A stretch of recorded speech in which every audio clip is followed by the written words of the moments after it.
안녕하세요. 앨리스입니다.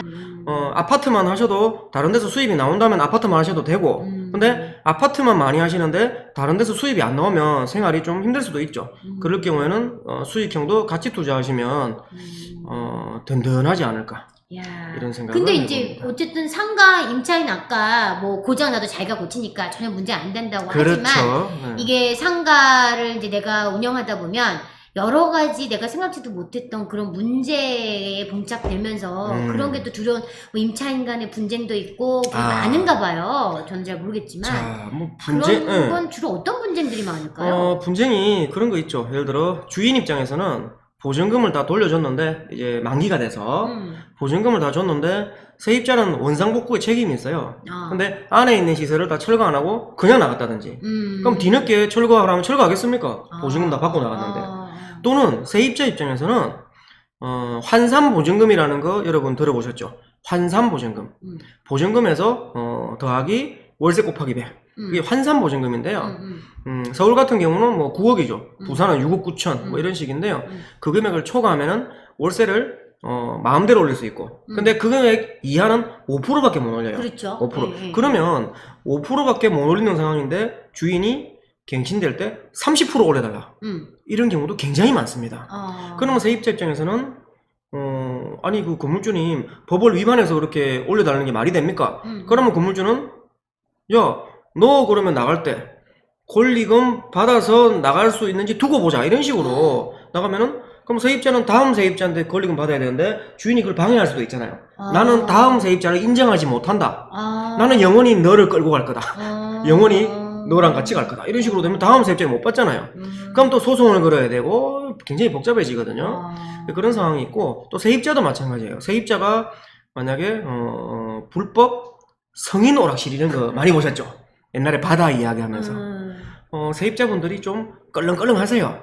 어깨가 있고 문신 있고. 형님들 형님들이 만약에 월세를 안 낸다. 그럼 그 형님들한테 형님도 월세 좀 지금 나도 문신 새기고 가야지 뭐. 지금 수입이 좀 없어서 월세를 못 내겠는데 좀 기다려봐. 그러면 건물주가 깨갱 해야 돼? 명도 소송을 걸려고 하니까 이제 세입자가 형님들이에요. 그러면 이제 못 걸지 명도 소송. 그러니까. 무서워서. 무서워서. 이제 그런 경우도 꽤 있거든요. 그렇구나. 그리고 보증금을 너무 작게 받아버리면 월세를 안 낼 경우에 명도 소송하는 게 시간이 걸리다 보니까 그래서 최소 보증금은 한 1년치 이상은 받아 놓아라. 이런 얘기를 하고 있고요. 그리고 구분상가와 달리 꼬마 빌딩은 수리에 부담이 있어요. 구분상가는 수리하는 부담이 없다고 방금 말씀드렸죠. 냉장고나 뭐 에어컨이나 고장났을 때 세입자가 고쳐요. 하지만 통상가나 상가주택은 주인이 한 명이잖아요. 자기 건물이잖아요. 근데 만약에 외벽에 뭐 물이 샌다든지 건물이 오래돼서 외벽에 물이 스며든다. 그러면은 건물 옥상에서 줄 타고 내려가면서 제가 또 줄타기 전문가입니까? 줄 타고 내려가면서 줄 타봤어 직접? 이게 방송이니까 그러는 거지. 너무 길게 물어보지 마세요. 이렇게 줄 타고 내려가면서 사람이 신뢰가 없네. 죄송합니다. 줄 타고 이렇게 내려가면서 방수 페인트를 칠한다든지 그렇게 주인이 또 뭐 직접 하든지 알바를 쓰든지 해서 칠해줘야 되겠죠. 그런 수리의 부담이 또 있죠. 뭐 동파가 됐다든지 그런 것도 이제 주인이 해결해줘야 되고 건물에 금이 간다든지 각종 건물에 대한 하자는 주인이 부담되죠. 그래서 너무 오래된 원룸 건물 있죠. 너무 오래된 원룸 건물. 그런 게 또 수리비가 조금 많이 발생하는 그런 단점은 있고 단지 통건물 같은 경우는 아까 얘기했지만 개발 호재가 있는 지역에 들어가시면 땅값이 크게 오르는 아까 얘기했죠? 어디? 재개발 건축 주변. 철도 호재가 있는 주변. 교통 호재가 있는 주변. 자, 근데 여러분 한번 생각을 해보세요. 수원에 호매실 들어보셨죠? 네. 보통 제가 거기를 가면 매실을 한 잔씩 먹습니다. 초록 매실 있죠. 편의점 가면. 아직 개그에 지금. 네. 그래서 호매실 본론으로 들어와서. 아니잖아요. 뭐 부산에 단감동 가면 단감 먹듯이 수원에 호매실 가면 매실 먹어야죠. 재미없다 고마해라. 예. 그래서 거기에 뭐가 들어옵니까? 거기 신분당선. 예, 신분당선이 들어오죠. 자, 화서역을 지나서 신분당, 이번에 봉당까지도 이제 들어가기로 됐고, 앞으로는 뭐 향랑까지도 들어가겠죠. 그러면 호매실 주변에 있는 아파트는 계속 오르겠죠. 그리고 호매실 바로 오른쪽에 구운동에도 역사가 들어선다는 뭐 무슨 소문도 좀 있긴 있어요. 추진하고 있긴 하니까. 거기도 되기만 되면 대박이죠. 자, 이런 철도는 토지나 아파트의 호재입니다. 즉, 상가주택, 통상가, 아파트의 호재라는 얘기죠. 하지만 호매실에 있는 분양상가는 어떻겠습니까? 우리 시청자분들. 호매실에 있는 분양상가. 자, 호매실에 출구가 생기겠죠. 지하철 출구가. 1번, 2번, 3번, 4번 출구가 생기면 출구 바로 앞에 있는 1층 상가는 호재입니다. 사람들이 화서역 쪽으로, 광교 쪽으로, 판교 강남 쪽으로 지하철을 타려는 수요가 오기 때문에 예, 역 바로 앞에 있는 상가는 호재. 하지만 호매실 전체적인 상권은요. 신분당선이 들어오게 되면 맞아요. 큰 악재가 됩니다. 그렇죠. 다 빠져나가게 빠져서 됩니다. 강남으로 가겠군요. 그렇죠. 네. 화서역 스타필드 생기죠. 맞아요. 광교 갤러리아, 판교 현대, 네. 강남 그쵸. 이런 식으로. 그리고 화서에서 1호선만 갈아타면 또 수원역, AK 롯데, KCC도 이제 뭐 하여튼 뭐 지을 건데 이런 식으로 이게 지하철에 따라서 무조건 다 오르는 게 또 아니라는 거죠. 그런 공부 많이 해야겠네. 네, 그런데요. 처음에 들어보면 이 내용이 좀 어려울 수 있어요. 하지만 저는 그 수강생분들한테 연락처를 또 공개합니다. 그래서 여자한테만 공개하는 거 아니에요? 예쁜 여자한테. 그건 아니에요. 예, 제가 아까 초반에 좀 그런 얘기 해서 그런데 저는 남자분도 좋아합니다. 아, 네. 네. 예, 좀 표정이 제가 좀 어둡네 갑자기. 네. 예, 자 어쨌든 화난 거 아니죠? 되게 어두우세요. 예, 화난 거 아니죠? 네. 아유, 이게 가장 밝은 표정입니다. 아, 네. 그래서 앨리스님 제가 초청으로 또 강의를 하게 됐는데 언제 강의를 하죠? 7월 19일. 줌으로 또 하게 됩니다. 네. 안타깝다. 이 잘생긴 거 보여줘야 되는데 여자 우리 행투는 예쁜 수강들 되게 많은데. 동영상을 또 며칠 이렇게 볼 수 있죠. 녹화본을. 네, 녹화본 보였어요. 네, 녹화본을 특히 미혼 여성분들이 녹화본을 하루 종일 보실 수 있게 이렇게 또 알겠어요. 해놨고요. 이제 여자분들만 속가서 더 오래 더 보여드리겠습니다. 네, 그리고 거기 전화번호 밑에 자막 깔아서. 예, 그리고 생방송 중에 제가 그 전화번호로 공개를 하니까 네. 예, 앨리스 허님 통해서 수강을 했다라고 저한테 연락을 주시면 제가 특별히 예, 여자들한테만 잘해주는 다른 거예요? 사람과 똑같이 대해드리죠. 예. 더 잘해주는 게 아니고. 더 잘해주는 건 아니고 앨리스 허님을 통해서 강의 들었다고 개인적으로 카톡을 주시면 제가 뭐 똑같이 대해드립니다. 예. 반대 개념으로 네. 상가 이제 상가 들어와 있는 이제 임차인 때문에 좀 문제가 발생할 수도 있는데 네네. 반대로 이제 네네. 이 사람들이 안 나가서 문제지만 나가버려서 공실이 나면 또 어떻게? 공실에 대한 우려도 많이 하시는데 잠이 안 오잖아요, 공실이. 예, 일단 저 같은 경우는 아무 걱정이 없어요. 왜? 1층이기 때문에. 거기다가 1층 때문에. 아파트 상가예요. 주민들이 수백 명이 살아요. 그러니까 아무 상관이 없어요. 그래서 만약에 저 같은 경우도 공실이 난다 해도 다른 세입자가 얼마든지 넣을 자신이 있어요. 그리고 보증금만 1년 이상 받아놓으면 별 걱정은 없고요. 자, 그런데 문제는 이제 보통 지상층이라 그러죠. 상층부. 1층 외의 층수를 말하죠. 1층 외가 문제가 됩니다. 그런 경우는 어떻게 투자해야 되겠습니까? 반드시 공실을 보셔야 돼요. 반드시 공실을 보라는 게 무슨 뜻이에요? 저한테 카톡 오시는 분이 굉장히 많은데요. 주로 상담하는 게 길목님 5층에 뭐 6층에 7층에 경매 물건을 보고 있다. 또는 일반 매매가 나왔는데 뭐 4층에 일반 매매 물건을 사고 싶다. 그러면 저한테 물어봅니다. 이게 뭐 3억에 나왔는데 사도 되겠습니까?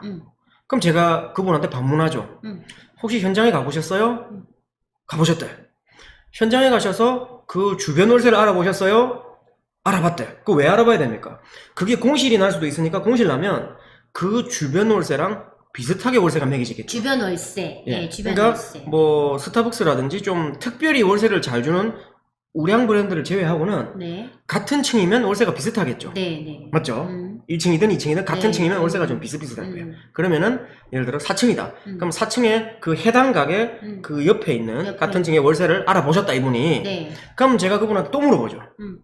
그러면 선생님 공실을 알아보셨습니까? 공실은 그 주변에 공실이 몇 개 있는지 알아보셨는 얘기예요. 그 주변에. 그래서 같은 4층에 또는 그 아래층 한 3층쯤에 공실이 몇 개나 있는지 보고 만약에 그 건물, 그 옆 건물, 그 옆 건물, 그 옆 건물에 공실이 많다. 그러면 거기는 조심해야 됩니다. 아. 왜냐하면 현재 세입자가 계속 있다는 보장이 없잖아요. 그렇죠. 나갈 수도 있거든요. 요즘 은행 같은 거 한번 보세요. 은행 계약서를 보시면 7년 임대차 계약, 특약에 3년 후에는 언제든지 나갈 수 있어. 그러면 그게 7년 계약이 아니잖아요. 아, 3년 계약이네. 그렇지. 근데 이제 매도자는 은행이 7년 계약돼 있다고 보여줘요. 그럼 7년 계약이구나. 특약도 읽어보지 않고 그래가지고는 제가 만약에 은행을 끼고 샀는데 은행이 제가 사자마자 나갈 수가 있어요. 그러네요. 그런 낭패를 겪는 경우가 많습니다. 따라서 주변 월세가 얼마인지, 주변에 공실이 많은지 이런 거 알아보시면 위험한 상황을 피할 수 있고, 그리고 항상 투자하실 때 세계적인 미녀 앨리스원인가, 그리고 뒷목 아니구나 발목 길목. 왜 길목으로 닉네임을 정하셨어요? 아주 또 예리한 질문을 네, 하시네요. 왜 길목이에요? 오늘 결혼을 했냐서부터 아주 예리한 질문들이 많이 나오는데요. 네. 2014년에 제가 이 닉네임을 썼습니다. 얼마 안 됐네요, 2014년. 예, 2014년 초에 어떤 분이 제가 그 분양이 안 돼서 비어 있는 상가를 사서 살려서 월세를 잘 받고 있다 하니까 그분이 저한테 와, 돈이 지나가는 길목에 서 계시네요. 그렇게 해서 제가 길목이 됐고요. 그 전까지는 제가 닉네임을 어떤 걸 썼냐면 발목, 안목, 손목, 벌목 이런 거 썼거든요. 그러다가 2014년부터 이제 길목으로 고정을 했어요. 오, 되게 좋네요. 그 길목, 돈이 지나가는 길목. 네, 돈이 지나가요. 돈이 그럼 지나가면 안 되나? 돈이 여기 멈춰야지. 어쨌든 뭐 아주 좋은 뜻인데, 자, 그래서 하고 싶은 얘기는 그렇습니다. 우리가 지금 제가 46이에요. 이제 나이까지 공개하면 안 되지. 이게 30. 아까 30대라 했나? 아직 29이라고 했잖아, 29. 죄송합니다. 이게 큰 실수를 했네. 실수했어요. 예, 뭐 어쩔 수 없죠, 또. 예, 이왕 이렇게 된 거. 자, 46인데요. 지금 제 친구들, 아직까지 부동산에 관심이 없는 친구들도 있습니다. 아직까지도. 그렇죠. 예, 맞아요. 예, 직장만 열심히 다니고, 저축이나 하고, 뭐, 가끔 이제 어떻게 하는 게 아파트 겨우 한 채 정도만 하고 그냥 안 하죠. 그런데, 화폐 가치는 계속 떨어지고, 어떤 사람들은 인구가 줄어든다고 걱정하는 사람이 있습니다. 뭐 걱정을 해요? 인구가 많이 줄어듭니까? 0.0 몇 프로씩 줄어들고 있어요. 그리고 세대수도 늘어나잖아요. 그 세대수도 늘어나는데다가 이혼도 하고 결혼도 하고. 이런데 그리고 외국인들이 계속 우리나라가 맞아요. 살기 좋다 보니까 네. 외국인 인구가 계속 증가하고 있습니다. 코로나 끝나면 또 많이 들어오겠죠. 외국인 유학생, 외국인 거주 인구 자꾸 들어옵니다. 그래서 인구 줄어드는 거는 제가 볼 때 걱정할 전혀 이유가 없고요. 그리고 돈은 찍어내면 됩니다. 돈은 계속 발행을 하면 되니까 화폐 가치는 50%, 60%, 100%, 200% 화폐 가치는 계속 떨어지고 있습니다. 통화량은 증가하고. 그래서 앞으로도 여러분들은 부동산에 투자를 하는 게 정답이고요. 하지만 조심해야 될 점은 있습니다. 뭘 조심할까요? 지방 소도시. 지방소도시. 인구 10만, 20만 이하 되는 지방 소도시들은 가면 갈수록 장기적으로는 소멸되겠죠. 물론 단타를 쳐서 치고 빠지는 형식의 투자는 크게 상관은 없습니다만 장기적으로 보신다면 인구가 너무 작은 도시들은 조금 조심할 필요는 있지 않느냐. 그러면 길목님은 그런 거네. 지금 이 코로나 상황에 상가를 보유하신 임대인이나 이제 장사를 직접 하신 임차인이 굉장히 힘든 시기를 보냈단 말이죠. 네네. 그런데도 불구하고 상가 투자에 대해서 굉장히 전망을 좋게 보신다는 거네요. 네, 일단 아까 우리 수강생분들 복습을 한번 해보시면 두 가지 상품이 있잖아요. 하나는 자기 땅의 자기 건물. 이런 상품들은 아파트랑 비슷하게 안전한 상품이에요. 왜냐면 장사가 되든 안 되든 공실이 나든 도심지 한복판에 있는 땅은 계속 오릅니다. 땅값이 있습니다. 그리고 그쪽 땅이 있고 호재가 있는 곳은 더 많이 오르게 됩니다. 그래서 이런 상가 상품들은 아주 안전한 상품이라서 앞으로도 10년, 20년 뒤에도 계속 괜찮고요. 그리고 장기전으로 가져가고 예, 땅도 오르고 월세도 받고. 하지만 문제는 구분 상가가 문제인데요. 그렇죠. 네. 그렇죠. 코로나 때문에 많이 망했습니다. 구분 상가들이. 하지만 저처럼 1층에 단지내 상가 이런 거 가지고 있는 사람들은 굉장히 안전하고요. 그리고 또 코로나 때문에 힘드신 분들이 많이 있는데 회복이 다시 됩니다. 그렇죠. 지금 많이 회복되고 있는 상황이죠. 네, 지금 백신 개발 속도가 빠르고 예전에는 백신 하나 개발하려면 10년 걸렸는데 요즘에 한 1년이면 개발이 되니까 오, 왜 이렇게 유식하신 거예요 도대체? 경제, 뭐 이렇게 모르는 게 없어요. 교통, 그리고 호재, 도대체 뭘로 공부를 이렇게 열심히 하시는 거예요? 네. 잠을 안 자나? 내가 전화했더니 아침에 전화를 안 받으시던데 네. 도대체 몇 시에 일어나는 네, 거예요? 아침엔 자고 있습니다. 도대체 몇 시에 주무시는 거예요? 저는 뭐 야행성이라서 주로 새벽 한 3, 4시까지 전국 신문을 봅니다. 전국 신문을? 네, 그래서 돌아다니는 것도 전국을 돌아다니고 신문도 옛날부터 전국 신문을 보면서 남양주에 이런 일이 있구나. 구리에 이런 일이 있구나. 뭐 이런 거를 보게 되는데, 그리고 뭐 점심 때 느긋하게 일어납니다. 그래서 가끔 오전에 수업이 있을 때만 가끔 빨리 일어나고, 오전에 수업하고 나면 오후에 또 자고 뭐 저녁에 수업하고 뭐 이런 패턴인데요. 오늘 나 때문에 새벽에 일어나서 어떻게? 아니, 괜찮습니다. 예. 그러면 이 전국 신문을 꾸준하게 매일매일 보시면서 이 모든 지식을 다 습득하시고 또 상가 또 임장 다니시면서 이렇게 우뚝 이 상가 전문가를 쓰신 거구나. 야, 이거 대단하십니다. 아유, 감사합니다. 가찬의 말씀이십니다. 그래서 아까 이제 구분 상가 조금 위험한 얘기를 좀 하고 있는데, 그래서 코로나 때문에 다들 겁을 먹어요. 상가는 끝났구나. 그래서 지산으로 몰려가고, 지식산업센터. 네네네네. 물론 지산도 지방은 저는 다소 부정적으로 보는데 수도권은 대체적으로 상당히 괜찮게 봅니다. 특히 서울이라든지 서울 근교 있죠, 초역세권. 이런 데는 상당히 괜찮게 보고 있고요. 요즘 지산 인기들 되게 많아서 결국은 이제 유동성의 장에 돈이 갈 데가 없고, 그렇죠. 지금 아파트 규제가 너무 이제 심하니까 어쨌든 뭔가라도 해야 되시는 분들이 뭐 일단 수익형 쪽으로 가다 보니 지산이나 오피스를 많이 옮겨간 것 같아요. 근데 트렌드인 것 같아요, 지금의 트렌드. 네네네. 그리고 그래서 상가가 좀 위험해서 이제 다른 상품으로 많이 또 갈아타고 이런 것도 있는데, 하지만 방금 단지내 상가 안전하고요. 그리고 지금 아주 안 좋은 상권들 있죠. 네. 부산에 가면 남포동, 자갈치, 그 다음에 인천역 차이나타운, 인천역 바로 옆에는 이제 신포역이죠. 신포역 밑에는 그 인천 내항이라는 개발 사업이 있습니다. 내항. 인천에는 신항이 있고요. 북항도 있습니다. 남항도 있고요. 내항도 있어요. 항구가 몇 개 있죠, 인천에? 몰랐어요. 네. 있는데 알면서 또 모른 척. 항구 갈 일이 없어. 그래서 자, 그래서 그 인천역 차이나타운 다 들어보셨죠? 네, 차이나타운 들어봤어요. 그 옆에가 이제 신포역이고 아래쪽에 인천 내항인데요. 거기를 장기적으로 계속 개발 계획이 있는데 딜레이 되긴 됐습니다만 아마 빠르면 올해 사업자를 구할 것 같아요. 그렇게 되면 그 밑에 이제 이런 관광 뭐 체험시설 이런 게 들어오면 그 주변도 지금 완전히 죽어 있는데 그런 쪽도 괜찮지 않을까 또 생각을 지금 이제 들고요. 완전 핫 꿀팁을 지금 꿀 정보를 지금 준 거야. 근데 그 주변이 물건이 별로 나오질 않아요. 신포역 근처가 물건이 잘 안 나오는 이유가요. 근데 신포역 바로 앞에보다는 조금 위쪽 있죠. 신포시장 근처. 그쪽이 좀 더 저는 유망할 걸로 보는데 그 근처가 물건이 잘 안 나오는 게 그 지역 유지가 한 분 계세요. 나이 80대. 그분이 건물을 한 20동 이상 가지고 있는 분이 있어요. 맞아요. 그런 분이 있어요. 그런 분들이 동네마다 있죠. 그래서 여기 수도권에 오면은 그런 분들이 앨리스 허님이라고 한번 들어보셨나? 처음 들어보시죠, 여러분. 앨리스 허님이 처음. 지역 유지인데 그런 분이 한 분 계세요. 안양의 유지잖아. 안양의 유지. 자, 수도권 유지.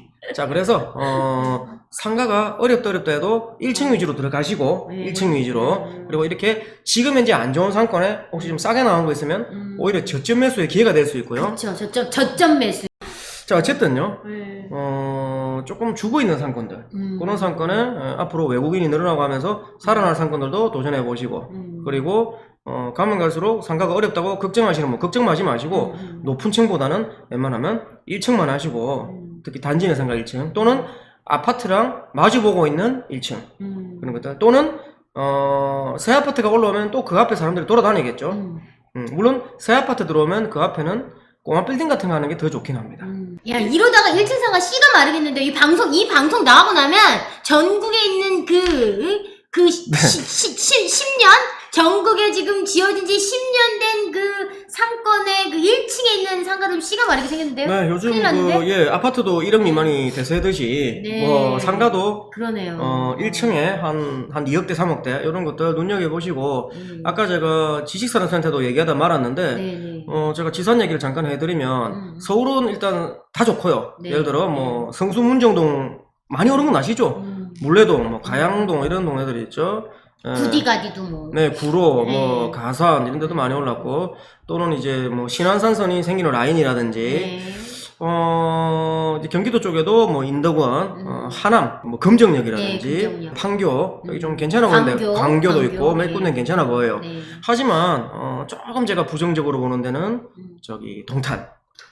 예, 물론 거기를 좋게 보시는 분도 있어요. 아, 이러면 안티 생겨. 이러지 안 좋다 얘기하면 안 돼. 안티 아니 생겨. 얘기하면 안 되나? 아 예. 동탄은 왜 안 좋게 보시나요? 동탄이 신도시는 지산 부지가 너무 많아요. 아, 수요와 공급. 공급이 과잉 부지 공급. 자체가 너무 많아서 아, 과잉 공급. 예. 장기적으로는 물론 거기도 다 들어오고 교통망도 예를 들어 뭐 인덕원선이라든지 동탄 트램이라든지 이것저것 동탄도 교통망이 좋아지겠지만 하지만 단기적으로 봤을 때는 교통망이 부족한 데다가 네, 철도가 없잖아요. 그쵸. 교통망이 부족하고 지산부지가 너무 많다 보니까 원래는 자족시설을 이렇게 기획을 해서 자족 기능의 도시를 만들겠다 해서 그렇게 기획을 한 건데 최근에 그 상기신도시 계양처럼 그런 식으로 기획을 하는 건데 너무 많이 배치를 하다 보니까 교통망에 비해서 그래서 한동안은 조금 애로사항이 있을 것 같고요. 우리가 애로사항이 있을 때는 그 애로 부부라는 드라마를 보러 가게 되는데 예. 야, 오늘 이 길목님 모시고 즐겁고 너무 재밌는 얘기를 지금 많이 해주셨는데,